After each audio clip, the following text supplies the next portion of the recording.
Written by Mario Puzo and directed by Richard Donner, this 1978 superhero film paved the way for this astonishingly successful subgenre of cinema, grossing nearly 6 times its $50 million budget. Christopher Reeve stars as America's favorite alien hero in this 143-minute film that shares Superman's famous origin story. Hollywood legends Marlon Brando and Gene Hackman lend their iconic talents to the superbly made motion picture, bringing some credibility and prominence to their otherwise one-dimensional characters. Lois Lane is played beautifully by Margot Kidder, who effectively anchors this ridiculous fantasy film with a relatable performance filled with wonder and emotion. As the handsome, stoic, heroic Man of Steel, Reeve is both the physical and characteristic embodiment of Superman, never too serious, but clearly invested in helping others.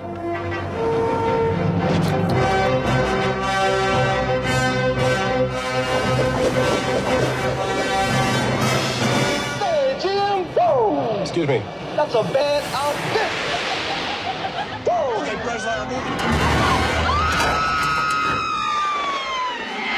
God, look up there. What the hell is that?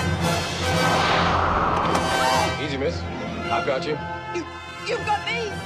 Who's got you? With the first half of this movie focusing entirely on Superman's beginnings, the plot proper doesn't begin in earnest until the 50-minute mark, making the rushed inclusion of a 3-act structure with villains, consequences, and reward seem a bit disjointed. Hackman's character especially, the evil Lex Luthor, is curiously hell-bent on destroying all of California, but his motivations are unbelievable, and his actions even more so. Although we're dealing with a comic book adaptation about a magic space alien who can fly, see through walls, and stop bullets, it is unrealistic that Luthor could have figured out Superman's kryptonite weakness and obtain it as fast as he did in this film. Confusing bad guys aside, the individual vignettes in this movie work really well. Brando imparting wisdom to his son in the Fortress of Solitude, Reeve's dorky portrayal of Clark Kent, to Lois Lane and Superman's nighttime flight.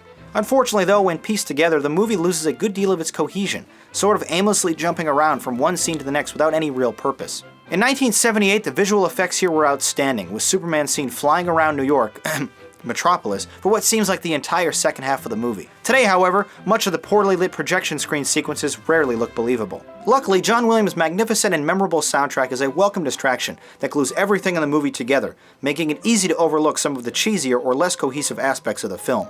A fun fantasy tale with an enjoyable romantic subplot, this classic superhero story rightly earned its legacy and is a worthy start to the Superman film franchise, even if the ending is a giant cop-out. Superman the movie, a fantastic superhero adventure, but disjointed.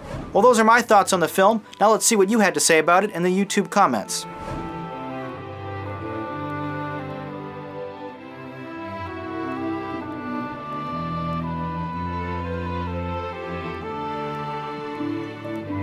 Here's a Rate-O-Matic to score Superman. A 7 and an 8. Some mixed opinions here, but overall you really enjoyed this film, citing it as one of the best superhero movies. And despite its overall corniness, you thought it was great. As evidenced by the facts, I felt this movie was vastly inconsistent. While I loved the origin story, the dialogue was corny. The visuals and music were standout highlights, but the awkward pacing and unrealistic developments hurt this movie. I thought it was cool though, but just slightly.